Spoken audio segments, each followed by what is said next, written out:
What's up, y'all? It's your boy Toasted Black, and I'm back again for another reaction video. And this time, I'm reacting to Jubilee's Black Conservatives versus White Liberals Middle Ground. Um, this is different from what I usually do, but it's something I wanted to try lately, which is just trying to see, react to different things that I think would catch people's opinions and topics, and just have a discussion in the comments, And this one seems pretty decent. I watched a bunch of these before. Haven't seen this one.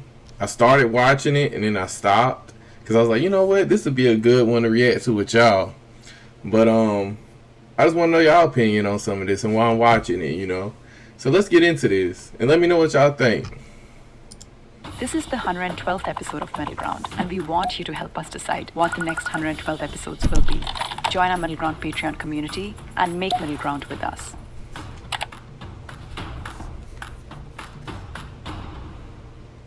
I was chosen to read the following prompt. White Americans have way more advantages than Black Americans. So, if no one's ever watched these videos, what they do is they have this prompt and they read it, right? And it's gonna be multiple prompts. It's gonna be like 1, 2, 3, 4, 5, 6 prompts. And if you agree with what the prompt says, you step forward and you sit in one of the chairs. And then if you don't agree, you stay back.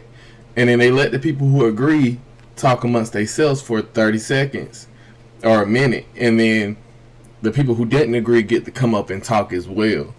So when they're reading this prompt, whoever steps forward agrees with what the prompt is saying. White Americans have way more advantages than Black Americans. I think I'm a rarity here. It would seem so.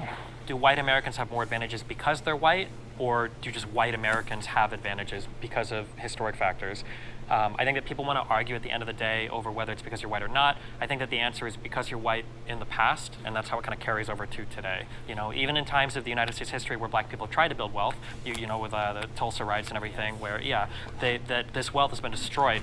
And something that's upsetting to me is when conservatives talk about how we can't blame the past for what's happening in the present. That is true to some extent, but then the next breath they'll talk about how important it is to have dual parent households, how important it is to have a strong family, to have responsibility passed on from parent to child. And we've seen in the past that because of racial issues, that process has been severely disrupted. The funny thing is that agreeing with all these things is when I did my research when I was younger, which arrived me to my standpoint of being a conservative, because I believed it was racist, Democrat, liberal ideologies and policies dating all the way back to the 1800s, all the way up to the 1960s, and then the purported big switch. But I think it was more so when Democrats decided to be a bit more cloak and dagger about their true opinions of black people and be more secretive and more, we want to help you by doing these things and seeing them as inferior. Doing what things? Affirmative action, welfare, all sorts of things that welfare. eventually ruin our culture and place us where we are now. So but I want to get back to the history of it, because we're talking about... Well, I just want to make sure we're clear. Giving them money hurt them, right? Is that what you're saying? Well, yes, giving them, because if your father's out of the home, that's when we give you the money. If you're living in this housing, so then give them the money while the dad's rent-free, well, then give them the money while the dad's in the home. If you're working this amount of hours and getting less than this amount of dollars, you're getting money from the government. Yes, it is incentivizing. You're throwing the baby out with the bathwater. I don't even know what that means in this scenario, because yes, you want to talk about throwing babies out with the bathwater? Margaret Sanger wanted to exterminate the black race because she thought they were weeds. So yeah, we can literally talk about throwing the baby out with the bathwater. That's what Margaret Sanger, that's what Democrat policies wanted to do to my people. So that's why I feel so strongly about it, because it is these policies that date back centuries that were built off of the death and poverty of my people. Let's take a breath. Sure. I'm breathing. Okay. So a lot of babies aren't, but I am, sadly. I don't know what that means. When I say thriller... Okay, so I didn't want to cut them off, but I know I do have to pause every now and then for copyright issues. But what he meant by that was Margaret Sanger, she was supportive of Planned Parenthood, and like he said, it was a way to exterminate the black race by having them abort their babies. And this is just like a very interesting topic, because I'm not political, but I do feel like I'm more conservative than anything. So I find it weird when people say, like, when they talk about welfare was such a help to the black community, when it did nothing, I feel like, but destroy them little by little because of the stipulations that came with welfare. And not just the black community, it also destroyed white, brown, Hispanic, black, like, it destroyed all types because forcing the male out of the home right there is showing you that the government wants to tear apart two-parent households because they understand the importance that having two parents in a household can be for a child. So I that's just what I'm getting from this. The baby out with the bathwater. You want to completely get rid of welfare, okay? Or at least I don't want to put that on you, you haven't said that, but the conservative apparatus does, clearly. So giving money to a group of people does not hurt them. I mean, It sure, can't. if you're talking about a lottery, It just literally take can't. money. But Yes. there are strings Take money. attached to that money. Take all the there money. are strings attached Give to them that millions. Make them all millionaires. I don't care. Giving money to black people does not hurt them. money. And that has thinking not that- happened, though. That has not happened. What do you mean? That has not happened. No. It hasn't been a You're saying reparations. It hasn't been this so or that. what It has you're been saying, a welfare program, welfare Great was Societies designed. Act that Welfare was built was- off of the idea of, hey, we get these families split up, we get these So people then let living them here. keep the family together and keep all the money. I mean, There you go. I guess Boom, so, done. but I guarantee you, I guess there's so. no way that Why would would happen. you not advocate for that? So, in your, I guess, research of like history of this country and everything, do you find like the Reconstruction era and like the failures of like what it wanted to be and then what it ended up being, and then which led into had downstream effects to enter into the Jim Crow era, and you have policies like redlining that influence how schools are funded. The downstream effects of slavery, do you think put black people as generally in a worse off position than white Americans? I think generation by generation, the effects of slavery have been diluted, but generation by generation, the effects of racism, welfare-based policies, and things of that nature became even more great. So in the 1880s or so, when we had our first black members of Congress, which were indeed Republicans, I think that was a great start for things. But obviously, we had terrible things that happened, like the Tulsa Massacre, among black people being chased out of their homes by the KKK. Sure. All funded by the Democrat Party, all supported by the Democrat Okay, Party. well, I mean, I need to stop you there. Can you attribute not to the party but to the ideology? Because I think when you think, regardless of whatever the party switch was, traditionally conservative values did not that's more aligned with more racist policies It's in this very country. difficult to compare 2020's conservatism to 1880s conservatism. Let me know y'all thoughts down below. I kind of gave y'all minds about what was going on right there. I'm gonna stay neutral through all of this because I just want to know both party sides. It's just interesting stuff. I like to learn a lot of stuff, take in people's opinions. So let me know what y'all think about in the comments. Oh, I was loving the 1v4. So personally, I feel like there's really only one thing that white people have a true advantage over black people with, and it's that white people are less likely to be forced into a box. It happens with black people onto other black people, but it especially happens with white liberals onto black conservatives, where we are told that we are supposed to think a certain way, be a certain way, and if we're not, then we're called all these names like etc.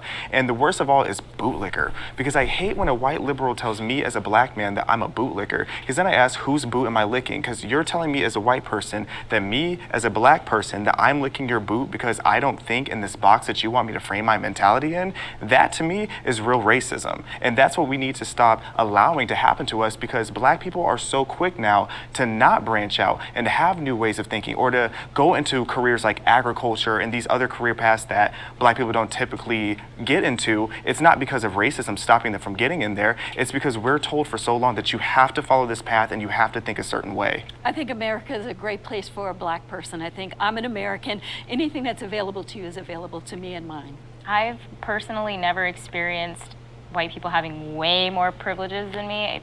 I'm sure you could find certain institutions where black people are treated differently, but in general, I don't think that I've missed out on anything because of being black. And if anything, it's given me more of a voice because people will want to hear what I say now because I'm black.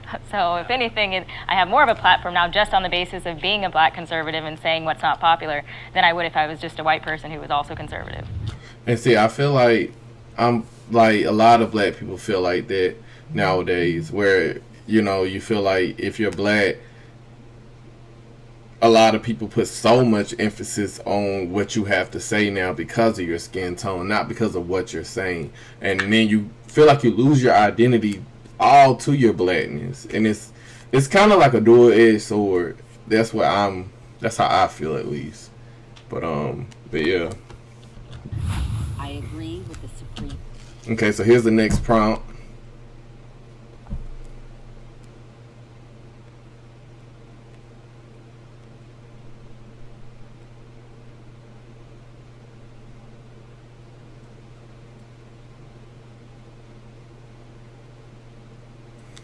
But here's the next prompt. Sorry, I was reading the text from my mom. Agree with the Supreme Court's decision in affirmative action underground community. So that's their community in the middle. But yeah. Supreme Court's decision to end affirmative action. I think I'm not going to start. Someone else can start. Sorry.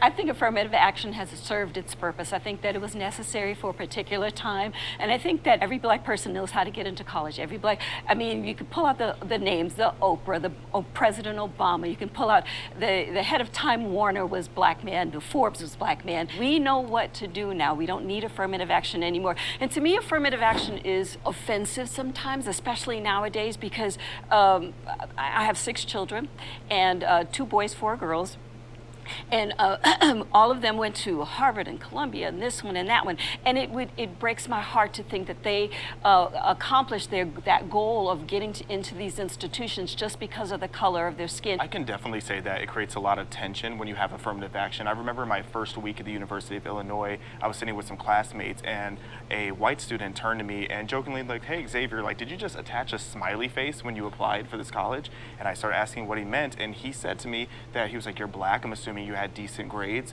You could have just attached a smiley face and you would have gotten into the university." So I was livid by that, and I went off. I started naming all of my accomplishments, and I felt so confident only for about an hour, because then an hour later I started saying to myself, like, wow, like, did I actually earn my way in here? I started to have this insecurity, and I started wondering to myself, did I earn this position myself, or did my ancestors' suffering earn this for me? And I think a lot like that too, like, especially when I put in job applications, and it's like, you know, oh, did they pick me because I'm black? Do they need a black person to work here? And then when I get in there and it's mostly all white Americans, and then I see myself as the only black person or one in a few, it makes me feel like they really only jumped on me because of my skin color. But I don't hold that, like, that's my first initial thought, but I don't let that control what I think, because I push past that and say, no, they picked you because of what you put on your resume. That's how I do it. You know, you can't help what your initial thought is, because that's just off the bat due to what we've been programmed by the government and the system. But what you can do is work past that, and that's what I try to do every day. too, I've seen it in the sense of like affirmative action taking away from other people who are minorities. Like I had a friend who was Asian and he in high school and he really wanted to go to MIT. That was his dream school. He interned there. He was super like prepared to go there and he didn't get in. And you can only assume that it was because of affirmative action because they have such a large Asian population that they want to admit other people.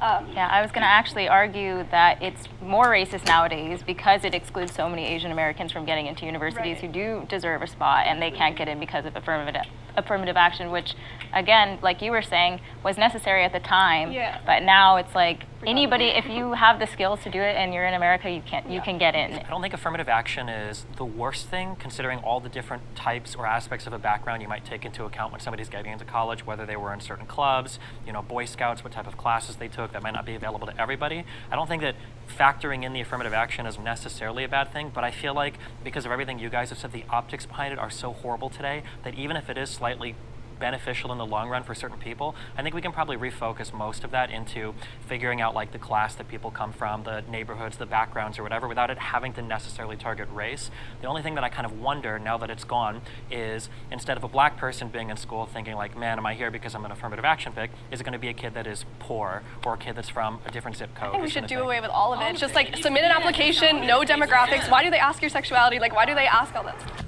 That's true. That's true. Like, why do you have to know this? At the least is what I said with,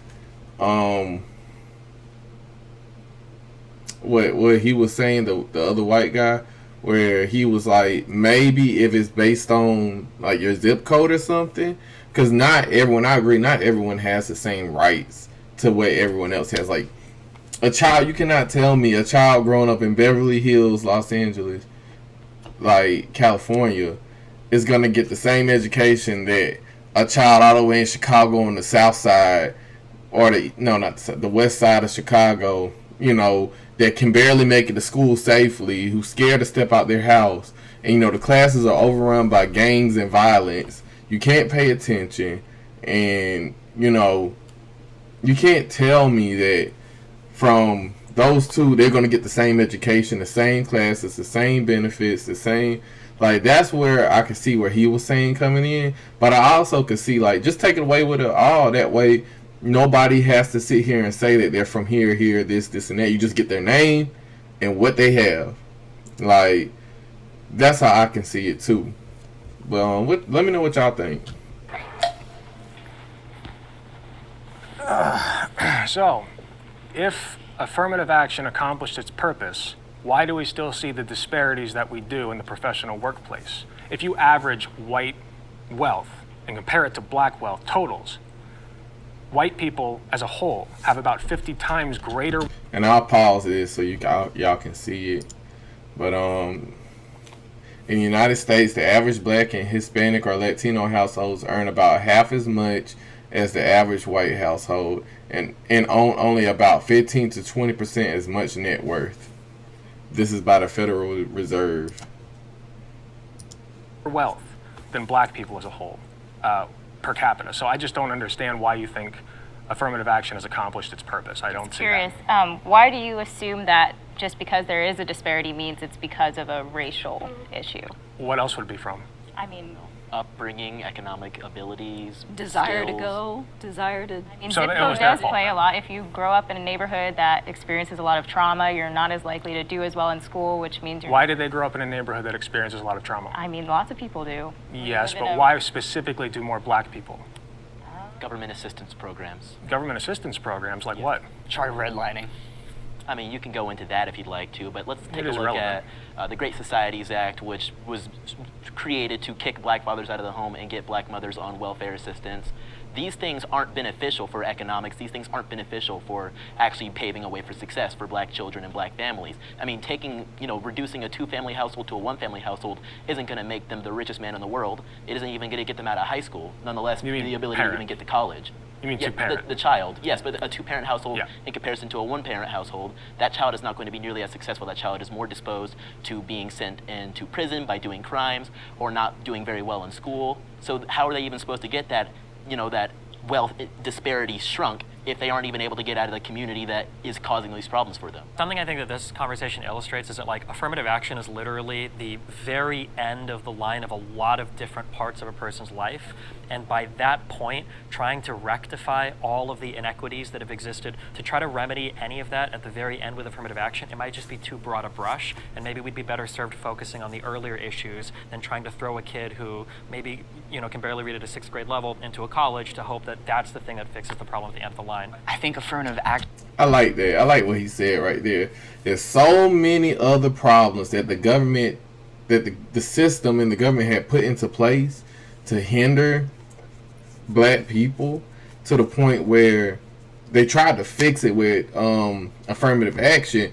But it's like you try to make one program fix all these other programs that were put into place, years and years ago, like to hurt the black community, and now you're trying to help the black and all other communities by making affirmative action. Now affirmative action is the thing that's hurting a lot of people, and it's just a lot. It's a lot. It's like, how do you fix a problem that was started so long ago? Action wasn't really supposed to send kids to Harvard that weren't prepared to go to Harvard. I think that's quite a myth. In fact, I think those that have the qualities to get to Harvard were, before affirmative action, were just completely overlooked. Clarence Thomas is the perfect example. Regardless of what you think about him, he was able to get to Harvard because of affirmative action, because it focused on finding people that were again, like just overlooked for those. But things ended up changing. It morphed into something else. So what started out as a good program of giving all black people or people with a lesser chance or lesser opportunity, it started out as that, and then it morphed and I'm not sure who morphed it, but it morphed into, okay, so now we have to have one black, one Hispanic, one this, one that. That's not how that works.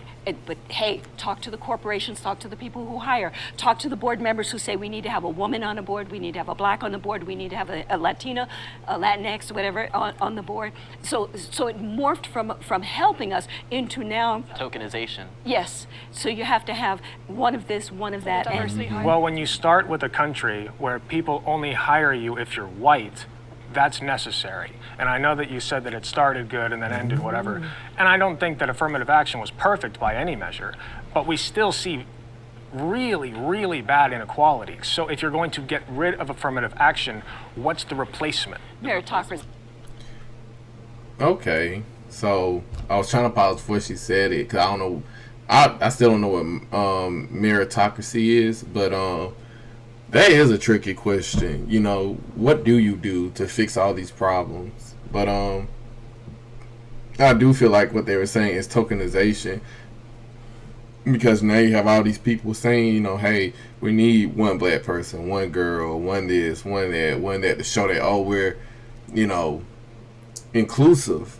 And it's like, I feel like it's hard when the country was built from it being mostly geared to a white person to like change it to everyone, when the people at the top in the government don't care. That's the whole problem in this. They don't care to help any of us, black, white, Hispanic. They don't care. They could care less about our problems. And that's the biggest problem, I feel like. There's no meritocracy in this country. You look at Elon Musk, he's destroying Twitter. There's no meritocracy. That's ridiculous. Well, first thing I want to bounce back to is it's not a myth that there are like minorities that are being put. Well, first thing I want to bounce. You look at Elon Musk, he's destroying Twitter. There's no merit. Hold on, I want to see what's meritocracy.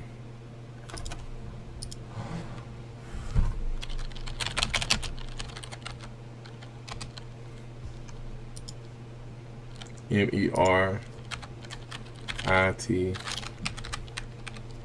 Cause I don't know y'all, but I'm about to find out. Meritocracy.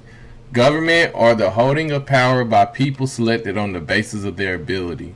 Meritocracy is the notion of a political system in which economic goods or political power are vested in individual people based on their ability and talent, rather than wealth or social class. Advancement in such a system is based on performance, as measured through examination or demonstrated achievement. Okay. So it's more so just on like, you gotta prove yourself. Okay. Meritocracy, that's ridiculous. Well, first thing I want to bounce back to is it's not a myth that there are like minorities that are being put into colleges that they're not ready for. If you look at a lot of these top universities, including Harvard, Yale, etc., you're going to see a lot of minorities on academic probation because they are being placed in universities that they are not ready for. They are not cut out for that just yet. And it even just makes sense if you look at how much they have to achieve in order to get there. Asian students on average have to score 450 points higher than a black student in order to get in the same university. So if you think of the university... All right, let me read this for y'all too. A student who self-identifies as Asian will need 140 SAT points higher than whites, 320 SAT points higher than Hispanics, and 450 SAT points higher than African Americans. National Study of College Experience led by Espenshade and Radford. This was studied in 2009. That have courses, etc., that grade on a curve, you can only have so many people with an A, so many people with a B, etc. So that means that the bottom percentile is going to fail. Who is most likely, just based on logic, going to be the ones failing? It's going to be the people who didn't have the credentials to get there in the first place. And then I have to bounce back to. I want to get you on that point, because I would posit that the people who are least likely to have good outcomes in an academic setting are those who have to work 2 jobs, are those who have to drive there from home because they can't afford a dorm, are those who have to go into crippling financial debt. These are and have other stresses in their life. They can't can't afford a doctor, they can't afford a dentist, they can't afford anything. I had to do so that too, though. Those are the That's people. not just black people. It's not just. But it's If we're looking at overwhelmingly. straight numbers, there are more white people in poverty than black people. If you look at the raw numbers, but if you I don't know, actually what are the understand wrong what you're talking numbers? about. No The number issue is is poverty wrong. in general, though. I don't think it's like who's in poverty. It's like poverty sucks. Maybe It we shouldn't should make matter college who's in it. free, and maybe we want to have If you have a affirmative action program- wouldn't be that necessary. It'll get even more ghetto. If you have a program that says if you are under a certain income level, this is how it will help you, that will overwhelmingly help black people at a far greater percentage than it will help white people. Trump support. All right, this is the third narrative, y'all. Trump supports Black lives. 17% of their subscribers say yes. 83% say no. So a lot of people don't think Trump likes black people. Black lives.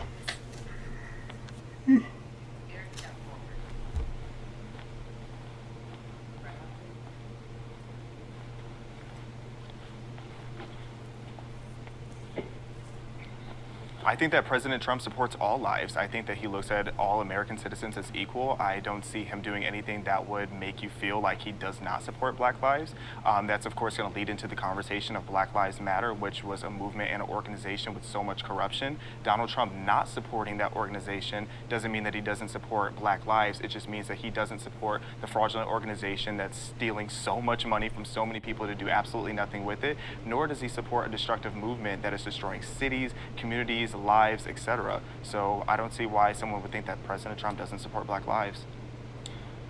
I've heard him say he knows all the best black people. He has all the best black friends. I do support black people all the time.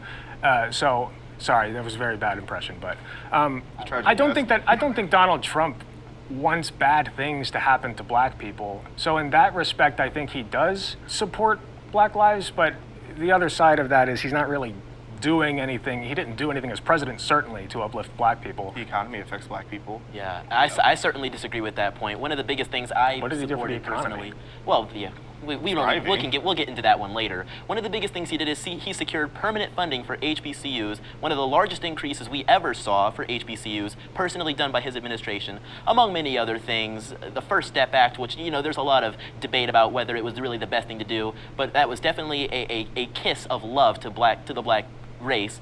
Freeing Alice Johnson for menial drug crimes she committed in the past that had her locked up. She did not get to see her family for years.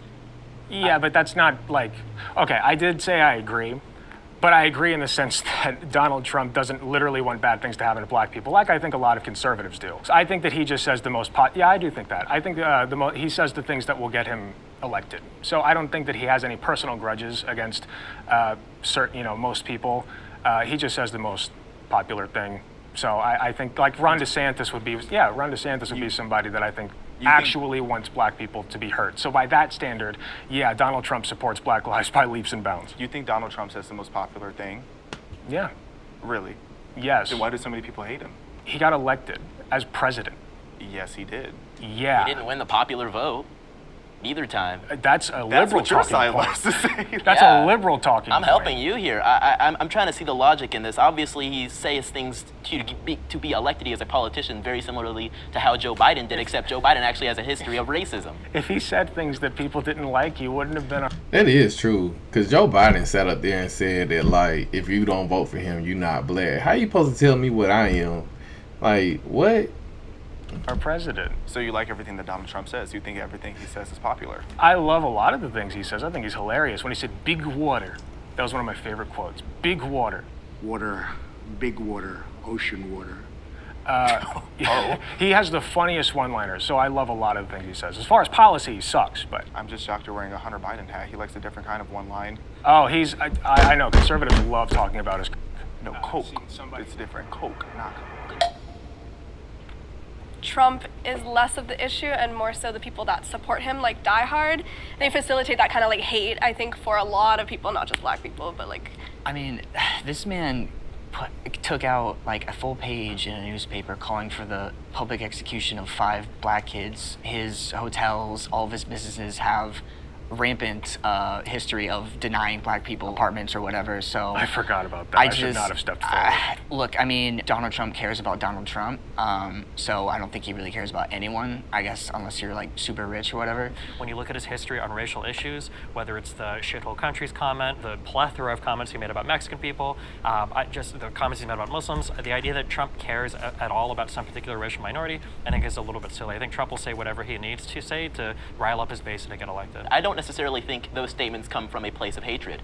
I don't think he was ever saying specifically, oh, if you pray 5 times a day towards the east or towards Mega based on wherever you are, you're a bad person. I think he was saying if you like to fly planes into towers or behead people or throw people off of buildings, maybe you're not the most virtuous person out there. I supported Trump because he made the economy good, and so the economy then impacted black people, white people, Latino people. It impacted everybody. But Trump, he didn't think specifically, I don't think, about black people. He thought about himself, and he thought about how can I make America great for me, and making and I thought, you know what, I'm gonna go with this guy, and the reason I'm gonna go with this guy is because if he can make America great and he can make that it rise for everybody, I'm gonna benefit from that. So that's why I went, and that's why I voted for him. That's why I supported him. How does that specifically benefit black people? Again, he's a businessman, but he's also a racist businessman, and like well documented. So like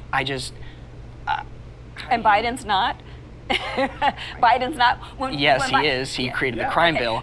So that's regardless of the point. Hold on now. You can't sit up there and say, hold on. You can't sit up there and say one thing about Trump, talking about he's a racist, and then turn around and when you get confronted and say that Biden's a racist, you're like, well, what about the Central Park 5? Okay, we understand. He advocated for the 5 boys in the Central Park 5 to be murdered and hung. We get that. But at the same time, you can't still ignore that you have a racist president on this side too. You can't pick and choose. Either you're going to be all the way, I'm not going to vote for anybody that has done anything wrong for black people, or you're going to do like these black people here are doing and saying, hey, I'm going to have to take the salt with the wound. Like, both of them were racist, but let me see, well, I don't even think Trump is racist. I think he just had, like, a bad past. And I feel like nowadays he is trying to show that he's changed, because people can grow and people can change. And I feel like his father had a lot of influence of what he was doing back then. And now that he's his own person now, I think he's trying to change. But, yeah. The Central Park 5, that's what you brought up, right? Yeah. How do you feel about that? Well, he took actually, a full page after they were exonerated. So I haven't. He wanted them to be killed, executed, just because they were black. That story. And he bars people from attending his businesses or like renting apartments from all his like stupid Trump towers. I think Trump at that point was, like many people in this room, particularly liberals, a victim of the media.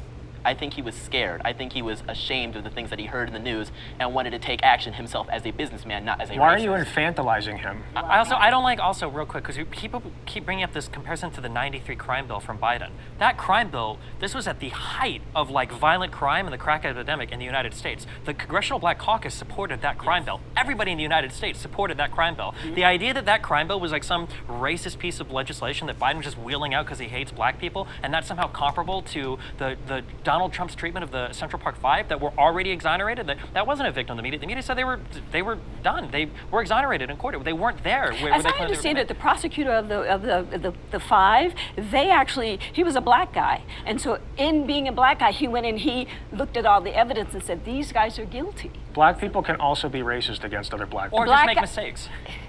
So if anybody does anything you disagree with in regards to the Central Park 5, even if they themselves are a black person, they're just a self-loathing black person, they're just a racist black person. If they disagree with me, they're racist. That prosecutor was doing his job.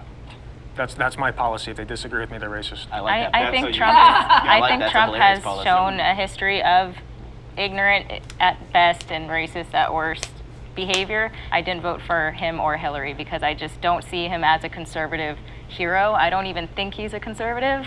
Fake conservative. I voted Trump in 2016, just so you all know. So I'm just saying. So I need you to elaborate on if people disagree with you, they're racist, just in general. I was just kidding. He's just, yeah. You never know. Just like the hat. Sorry if I triggered you. I'm sorry. You made a point. You made a point a couple of minutes back where you said he just kind of says these things to rile up his base. Why does he need to do that at the expense of black people then? He doesn't do that at the. I am a member of his base, and I'm sitting there like, oh man, this is amazing. And I don't know. You can call me self-loathing. You can call me self-hating. So you're you can call saying me calling racist. for the public execution of 5 black men that were exonerated to When has rile he up done his that base? during the campaign trail? He didn't do that when he was a politician. Well, he did again, that when he was a it's scared businessman in New York. It's feeling everything bad. Steve said about the comments about Muslims, the comments about Mexican immigrants.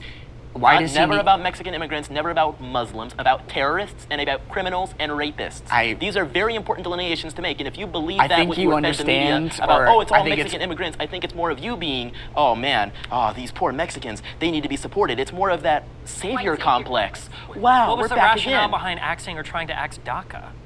These people were registered with the federal government, they were in school, they were doing everything that they needed to do. They had no home elsewhere. They were brought into this country as minors. Like, what's the explanation for that? I think that requires more nuance. Like I mentioned before, I think there were some for their people. education. I think Why there were would some you kick people them feeding him bad policy advice, thinking, "Oh, this will be really good for your base," and he's doing a lot as a president. That's okay. That's okay if we feel that way. But So, at the end of if I take responsibility for something, if I say he has responsibility for something, well then you're right. But if I'm saying, well, maybe there are some people around him advising him falsely, it's infantilizing. He was the president. There's no good way. He called the shots. But if someone was What are you talking about? The only path forward to solving illegal immigration starts with amnesty for everybody here. The reality is there's some 10 to 15 million illegal immigrants here. We're not deporting them all. With the people who are already here, that's a lot more of a messy, nuanced conversation. I mean, that's a touchy subject. I'm not Hispanic, so I don't think I can talk about that. But I do feel like with the DACA thing, like these children were raised here all their life. Like that's all they know. And then you're sending them back to Mexico. They don't know them folks. Like they're Americans through and through. Like some of them people been here from kindergarten all the way up to like high school. And then you send them straight back to Mexico and it's like they don't know anything about living in Mexico. And it's like, but speaking Spanish if they know how, you know. That's the only thing I wanted to say about that one. But as far as people coming in, I do think we need stronger borders and actual vetting happening. And I just want to say, in Ronald Reagan's day, he was given the promise. He said, look, if you go ahead and you pass this particular bill, we'll give these people amnesty and we're done. And it didn't happen. We didn't. Illegal immigration continued even after Reagan already said we will give these people amnesty. So that's why we get a burr up our butt, because he had already done it. Hopefully the devil's giving him amnesty. True. That's terrible. No, that's base. Thank you. Tasteless. Wow. Ninth circle, baby. My political beliefs have changed from the past. Now I don't like Reagan, but still, when people die, you shouldn't make fun of their death. That's all I say. Ninth circle, baby. My political beliefs have changed from the past. I grew up in a conservative household, actually, in Ohio. And my parents were always pretty political, so I always stayed political. I was very religious as a teenager. Sometime during college and then afterwards, especially during COVID, my sister actually indoctrinated me into a more leftist position. And I overcorrected a little bit. I started becoming pretty cringy as far as sit down and let the minorities all talk, right? Don't say anything, don't speak over them, etc. They would, it was like the whole you can't speak over Candace Owens even if she's literally a Nazi kind of thing. So I stand by that. So yeah, I kind of leveled out thankfully, and I'm less cringe now. Did you? Are you? I cringed. This is leveled out. Imagine if we would have been here a year ago. I mean, maybe I am being cringe. Who cares? So I grew up conservative, but I did have more left-leaning ideas about Black Lives Matter and critical race theory, and I was watching a lot of YouTube, and I did agree that Black people were oppressed and all of these different things, and that we were kind of got the short end of the stick. And during 2020, when there was everything crazy was happening, and I started organizing rallies against the mandates because I thought that they were just totally unconstitutional and un-American. And then George Floyd dies. And initially I was enraged like everybody else. And then it started to become this weird political agenda masquerading behind his face. The face of what was actually happening started to peel off. And I was like, oh, I mean, I would counter-protest BLM activists at my town square when I lived in Texas. And they were some of the most just bitter, vile, horrible people you could ever meet. Meanwhile, like the Confederate group that would protest there against them also, they were like the nicest people ever to me, ironically. I grew up in a Democratic, not a Democratic household, but kind of apolitical, but everybody was Democrat. And then I got a job. And when I got a job and I saw all the taxes come out and I started looking to the left and to the right and going, oh, my money's whittling away over here. And I said, you know what? After Reagan, I'm just going to go ahead and declare myself a Republican, and I've been a Republican ever since. My mom is pretty liberal. She married my stepdad when I was like 15, 16 in high school, and he's super conservative, like loved Trump, diehard Trump fan. And they had a lot of like back and forth, hearing the two sides, like people who are on such polar opposites just like argue all the time about stuff, seeing that there's a lot of similarities in both sides, like the far radical left and the far radical right, they have a lot of similarities. They just don't want to come and like see it. I started off actually kind of similar to you. I went to a Jesuit high school. I grew up very conservative. My mom is Cuban, so ride or die Bush supporter, who is now a ride or die Trump supporter. I think the point in my life when I was the most like libertarian was probably the lowest point in my life financially. And I think it's because something that conservatives do really well is they make you feel like you can always like succeed as long as you work hard enough. And that's something that progressives and liberals suck at. That you're a victim of systemic racism, you're black so you're going to be discriminated against, you're a woman so nobody's going to care about your feelings, et cetera, et cetera, et cetera. Whereas Republicans will tell you, listen, if you work hard, you can do whatever you want, like just as long as you're willing to put in the work. And I felt that way up to the moment where I was losing my house, where I had an ex-girlfriend that was pregnant, where I had been fired from my previous job. There was a whole bunch of horrible stuff going on in my life. This man had everything going on, boy. He talking about some. He had losing his house. He had an ex-girlfriend that was pregnant. He lost his job. I'm like, dang, dude, what was you doing?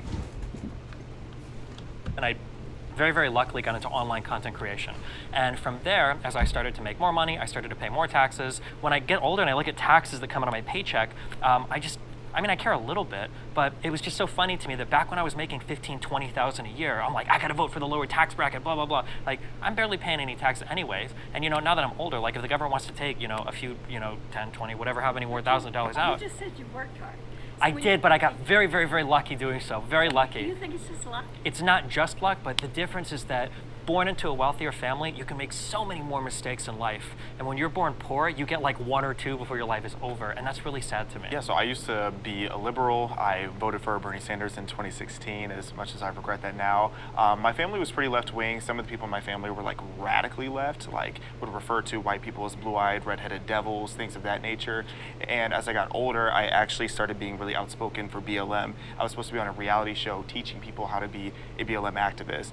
At the time, I did a deep dive on BLM, and I started to realize all of these lies. So then I took a step back. I'm like, okay, what else am I being lied to about? And I started looking at the Democratic Party and questioning my own loyalty to being on the left. I personally think both sides tend to be racist in different ways. I don't think the government is on the side of the people in general, and that's just me being, a radical.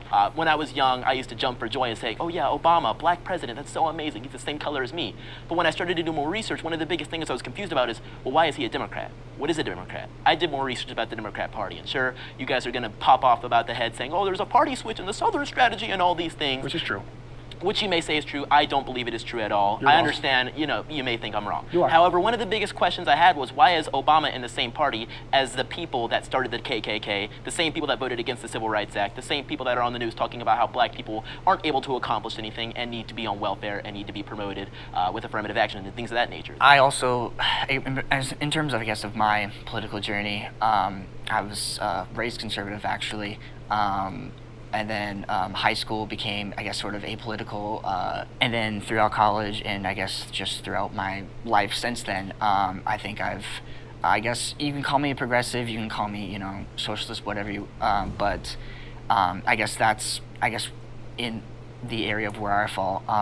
You said that you were a Bernie fan in 2016 and then you transitioned to being, more conservative. I don't know, to me, Bernie Sanders, from what he said to what you think now, what was the shift?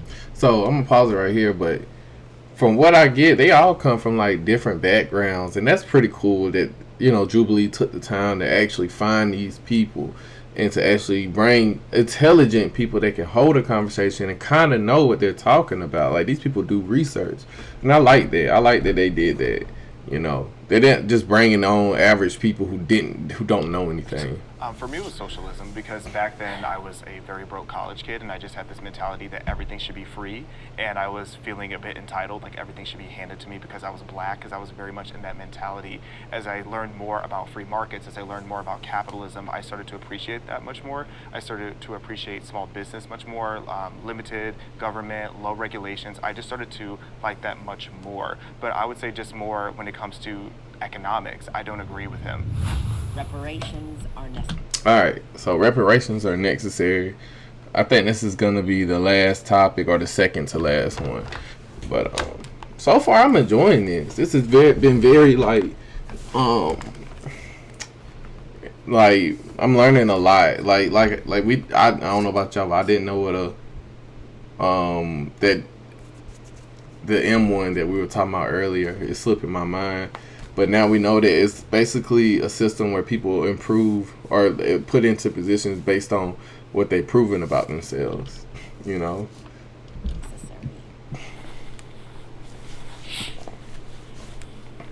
When we talk about reparations, I think that doing reparations in the way that a lot of people think of it, where we just give it to black people, I'm not an expert on this, but I think it would be more income-based, and that in itself, like I said earlier, would disproportionately benefit black people, because if you recognize that they are disproportionately affected by a systemic injustice, then doing it on like a class level would uplift proportionally more black people than white people or any other race. Yeah, I think like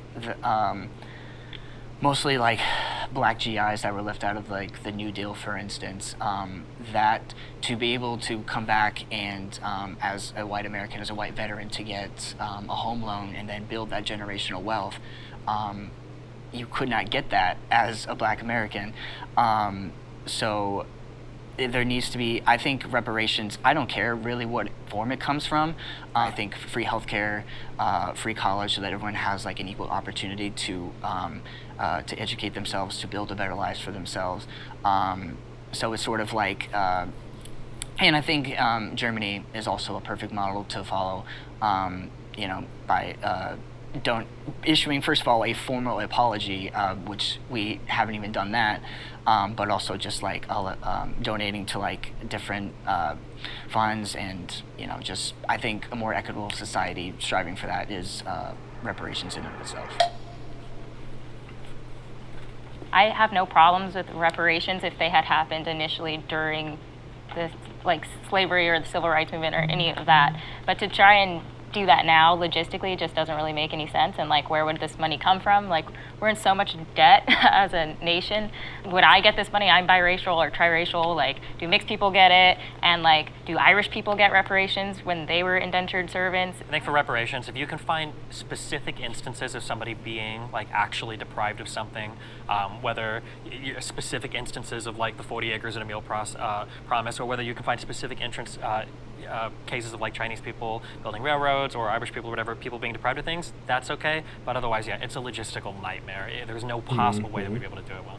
Yeah, America's unique because we have bent over backwards for decades now, putting minorities in a position of privilege. I feel like we have done so much to give back to the communities that were obviously wronged. And I agree with both of you. Like, had this happened a long time ago, I would understand it. If we had specific incidences that we could trace where people were just completely screwed over, I would respect it. But right now, I don't deserve a payment for something my great-great-great-great-grandparents went through, and I don't think that white people are responsible for paying that to me either. I know we don't want to use the word virtue signaling, but it's sort of like a bribe for a vote in a way, at least in my opinion. In states like California, where they've been throwing around the idea of, oh, we want to pay out this much money to every black citizen in there, in this state, it's like, oh, are you serious? Because this is kind of like a joke, in my opinion. I think that if we impose reparations now, I think it would rip America apart. I think that we're already separated enough as it is, and now you're going to have people walking around going, you owe me money, you owe me money, I'm not paying you any money. It would just really rip us apart. Giving somebody money doesn't mean anything if they don't know what to do with the money or how to handle the money. There you go. The primary.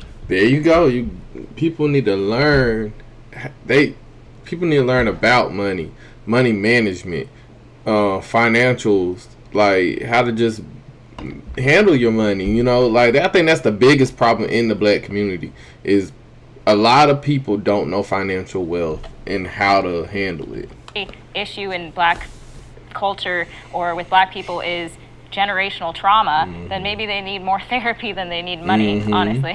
Which conservatives are also against. Well, that's kind of my argument. Like, if there is like that, like generational trauma or whatever, like I think examples of like free healthcare, they could see a therapist and not be, fall into debt. And I think the argument of like the logistical nightmares of it, I think if we want to pay for something in this country, we usually find a way to do it, especially when it comes to the military. So, we pay for multi-billion-dollar jets all the time. It's not the dollars, it's who's supposed to get them. Not to attack progressives, but that is like the most progressive idea in the world. Is like I can see the headlines like reparations voted on in Congress to be paid in the form of free therapy for people in the hood. That just sounds like the funniest thing in the world. But well, I also don't think it's gonna come directly from like white person to black person. Like, oh, your lineage affected his lineage. It is though. Like in San Francisco, they were going to raise the average family or the average household in San Francisco was expected to pay $600,000 each with the $5 million per black person proposal that they had. And I used to live in the San Francisco Bay Area, and I was repulsed by that because you have so many homeless veterans on the streets, and they were going to give black people a home for as little as $1 just for being black. Mind you, slavery wasn't even in California. So why that was going to be the case, like I don't understand, but it's extremely unrealistic to think that the average family in San Francisco can afford that. That's because Newsom wants to get reelected. Okay, but you don't really care about homeless veterans, right? That's just you a don't support. idea. You don't know I feel me. like all your arguments are ad hominem. But you're here literally as a every single one ad You're here as a hominem. conservative. So what policies do you support for homeless veterans? There's ways to address, specifically for homeless in general. That's a whole different conversation. Yeah. Okay, let's say that we didn't find a middle ground in there. Yeah. All right. But that's a great ending note. White liberals have a savior. All right. So this is the last prompt. White liberals have a savior complex. 67% say yes. 33% say no of their own subscribers. Shoot, I don't think so. I don't know. I don't know.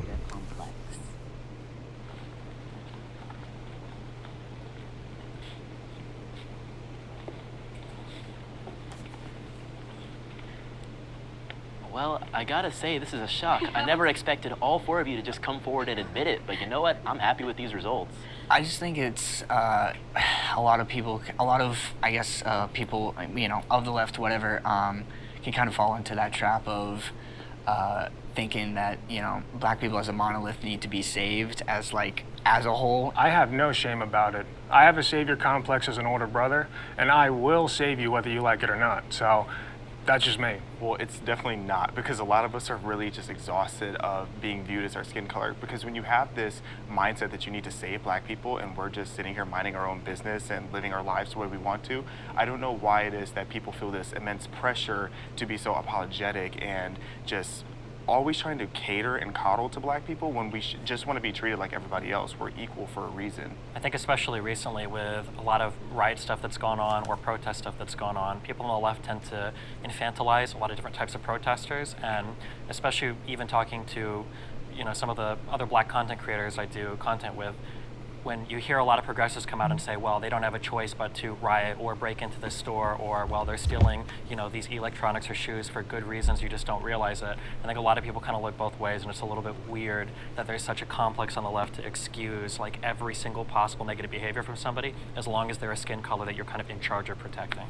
I find that very offensive. Yeah. I find it It's really extremely, it upsets me to hear that, because we're just like you. We just have a different skin color, and to hear that you have to help me is offensive to me. I can do it on my own.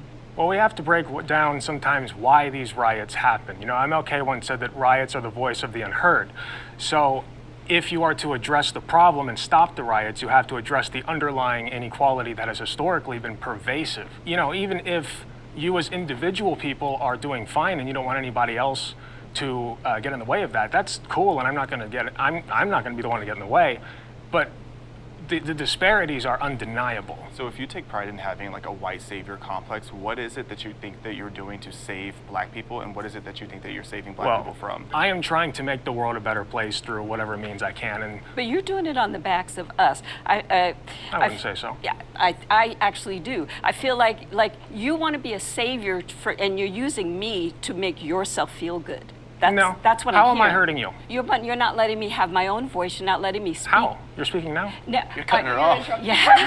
Well, I feel like I have to. Yeah. Well, what's happening? I mean, you're speaking right now. You're speaking right now in this particular setting. But what you're saying is, like, you took it back to riots and so forth, and it makes it seem like the only way that we as black people can have a voice is by riots, and then you need to come along and you need to say, okay, poor little black child, let me help you. That's offensive to me, and I feel like you're making yourself feel good about trying to help us in a.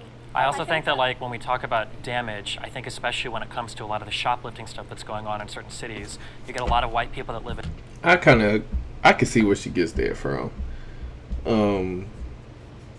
Gosh, this is very in depth. Like, makes you think about a lot. In nice suburbs saying things like shoplifting is no big deal, that's fine, and then you'll catch YouTube videos of them later on being in a Walgreens in like a shoddy neighborhood, and they're like, man, why is the deodorant behind a locked case? It's very easy to sit behind a gated community and say, oh, well, it's not a big deal, they steal because they have to. Riots are the language of the unheard. I think people haven't read the full context of that quote. When MLK was saying riots were the language of the unheard and you need to address the underlying condition, he wasn't condoning the rioting, he was just understanding it. Obviously, there are a bunch of white people that feel they need to be a savior, but I think there's a difference between helping and saving. Like, I don't think I would need to save black people, but I would tremendously love to help and make sure everyone has like equal outcome, or not equal outcome, but at least equal opportunity, which in my opinion, I feel we do not have in this country.